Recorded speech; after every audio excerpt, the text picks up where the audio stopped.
স্বাগত জানাই Sohel exclusive YouTube চ্যানেলে।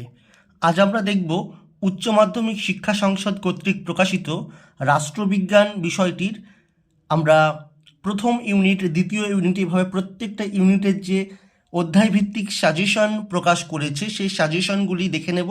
এখান থেকে বেশিরভাগ প্রশ্নই পরীক্ষায় চলে আসবে। এছাড়াও কী ধরনের ঠিক প্রশ্ন হতে চলেছে তোমরা এখান থেকে জানতে পারবে। তো চলো দেখে নিই। প্রথম প্রশ্ন রয়েছে, প্রথম বিশ্বযুদ্ধ কবে শুরু হয়েছিল? আমরা সকলে জানি প্রথম বিশ্বযুদ্ধ শুরু হয়েছিল, সঠিক উত্তর হয়ে যাবে 1914 সালে। ঠিক আছে, 1914 সালে হয়ে যাবে সঠিক উত্তর। 2 নম্বর প্রশ্ন রয়েছে, দ্বিতীয় বিশ্বযুদ্ধ শুরু হয়েছিল কত সালে? এই প্রশ্নটির সঠিক উত্তর হয়ে যাবে, অর্থাৎ দ্বিতীয় বিশ্বযুদ্ধ শুরু হয়েছিল 1939 সালে। ওকে, 1939 সালে হয়ে যাবে এই প্রশ্নটির সঠিক উত্তর। তৃতীয় প্রশ্ন রয়েছে, কোন দেশের ওপর প্রথম পরমাণু বোমা নিক্ষেপ করা হয়েছিল? প্রথম পরমাণু বোমা নিক্ষেপ করা হয়, আমরা সকলে জানি, জাপানের ওপর। ঠিক আছে, উত্তর হয়ে যাবে জাপান। 4 নম্বর প্রশ্ন রয়েছে, দেখতে পাচ্ছ, ঠান্ডা লড়াই শব্দটি প্রথম ব্যবহার করেন কে? এই প্রশ্নটির সঠিক উত্তর হয়ে যাবে বার্নার্ড বারুচ, অপশন এ।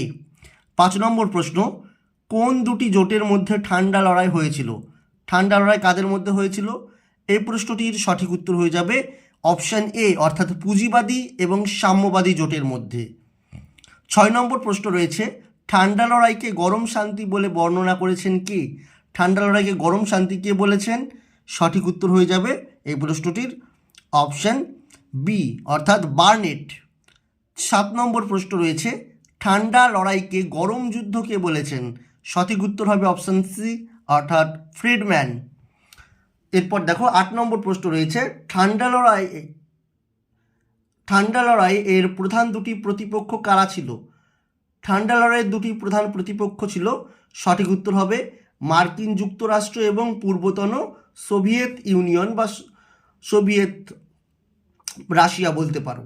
9 নম্বর প্রশ্ন রয়েছে, ঠান্ডা লড়াইকে বা ঠান্ডা যুদ্ধকে গরম যুদ্ধ না বলে যুদ্ধের একটি নতুন কৌশলকে বলেছেন? এটারও উত্তর হবে অপশন বি, অর্থাৎ ফ্রিডম্যান। 10 নম্বর প্রশ্ন রয়েছে, কোন সম্মেলনকে ঠান্ডা লড়াইয়ের সূত্রপাত হিসাবে চিহ্নিত করা হয়? সঠিক উত্তর হবে 1945 সালের পটসডাম সম্মেলন। নেক্সট প্রশ্ন রয়েছে 11 নম্বর, দেখো, মার্শাল পরিকল্পনার মূল উদ্দেশ্য কী ছিল? মার্শাল পরিকল্পনার মূল উদ্দেশ্য ছিল অর্থনৈতিক পুনরুজ্জীবন। কার? ইউরোপের অর্থনৈতিক পুনরুজ্জীবন। 12 নম্বর প্রশ্ন রয়েছে, ড্যাশ হলো ন্যাটো এর একটি জোটের রাষ্ট্র? এই প্রশ্নটির সঠিক উত্তর হয়ে যাবে, অর্থাৎ ন্যাটোর একটি জোটের রাষ্ট্র হলো, উত্তর হয়ে যাবে বেলজিয়াম, অপশান এ। কার উদ্যোগে ন্যাটো গঠিত হয়? 13 নম্বর প্রশ্ন, সঠিক উত্তর হয়ে যাবে এই প্রশ্নটির অপশান সি, অর্থাৎ মার্কিন যুক্তরাষ্ট্র।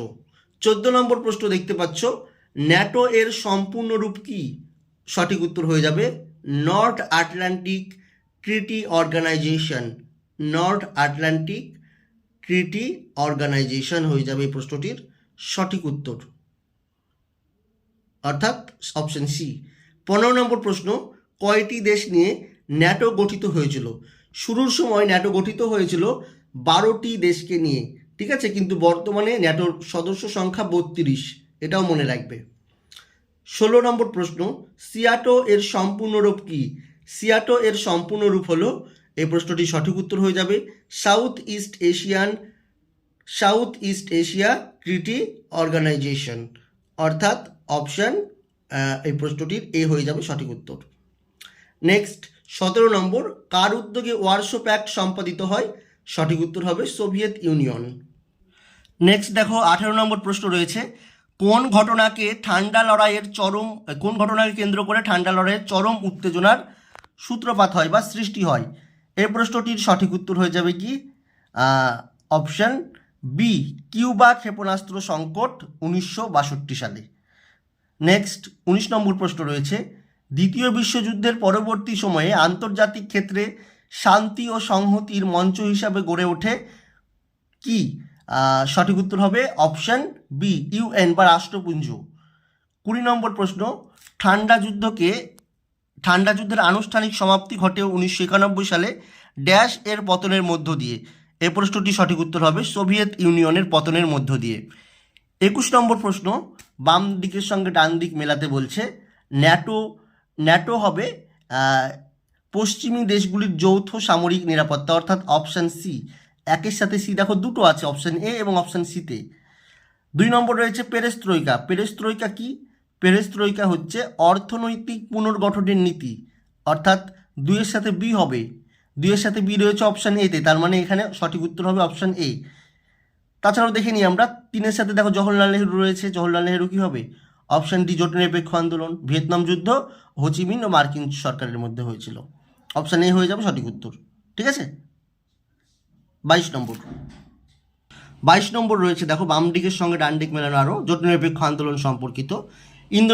ইন্দোনেশিয়া থেকে হবে ডক্টর সুকর্ণ, ভারত থেকে হবে জওহরলাল নেহরু, ঘানা থেকে হবে কোয়েম নক্রুমা এবং মিশর থেকে হবে গামাল আবদেল নাসের। অর্থাৎ এই প্রশ্নটির সঠিক উত্তর হবে একের সাথে সি। কোনটা আছে দেখো এখানেও তাই, একের সাথে সি দুটো আছে, 2-এর সাথে হবে এ, 2-এর সাথে এ দুটোতে আছে, 3-এর সাথে হবে ডি, 3-এর সাথে ডি আছে অপশান এতে, তার মানে এখানে অপশান এ হয়ে যাবে সঠিক উত্তর। ঠিক আছে।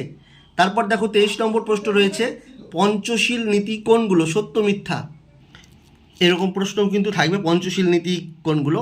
যাই হোক, এখানে দেখো রয়েছে 1 অনাক্রমণ, 2 সমতা এবং পারস্পরিক সাহায্যদান, 3 শান্তিপূর্ণ সহাবস্থান, 4 অন্য রাষ্ট্রের অভ্যন্তরীণ বিষয়ে হস্তক্ষেপ না করা। এগুলোর আমরা জানি যে কী হবে, সঠিক উত্তর হবে সবগুলোই। ঠিক আছে, সবগুলোই, অপশান ডি হয়ে যাবে সঠিক উত্তর। 24 নম্বর প্রশ্ন, এক মেরুকেন্দ্রিক রাজনীতির সূচনা হয় কবে?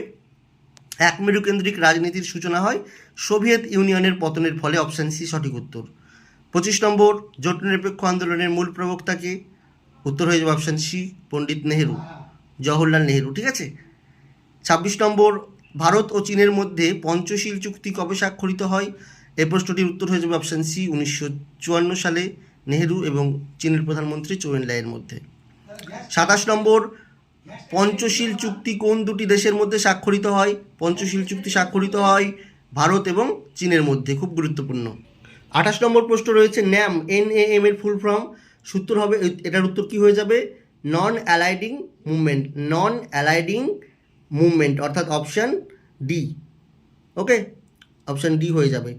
তারপরে 29 নম্বর প্রশ্ন, প্রথম বেলগ্রেড শীর্ষ সম্মেলন কবে হয়? জোট নিরপেক্ষ আন্দোলনের প্রথম শীর্ষ সম্মেলন বেলগ্রেড সম্মেলন কবে হয়? সঠিক উত্তর হবে 1961 সালে, 1961 সালে, অপশান বি।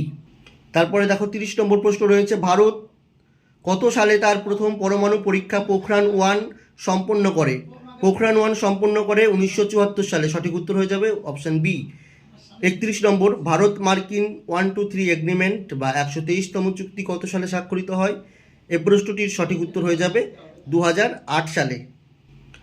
এই মোট 31টা প্রশ্ন ছিল প্রথম অধ্যায় থেকে, বোর্ড থেকে প্রকাশিত। যাই হোক, এই প্রশ্নগুলোর উত্তর তোমরা করে নেবে। আর যদি পিডিএফের তোমাদের দরকার হয়, অনেকে পিডিএফ চাইছো তোমরা, পিডিএফের জন্য দেখো হোয়াটসঅ্যাপ গ্রুপ রয়েছে, একটা হোয়াটসঅ্যাপ গ্রুপ এবং আমাদের যে অ্যাপ রয়েছে সেই অ্যাপটা প্লে স্টোর থেকে ডাউনলোড করে আমি ডিসক্রিপশন বক্সে সব দিয়ে রাখছি তথ্য, সেখান থেকে ডাউনলোড করে অ্যাপে গিয়ে তোমরা সেগুলো সেখান থেকে অনায়াসে ডাউনলোড করে নিতে পারবে। ঠিক আছে, ধন্যবাদ।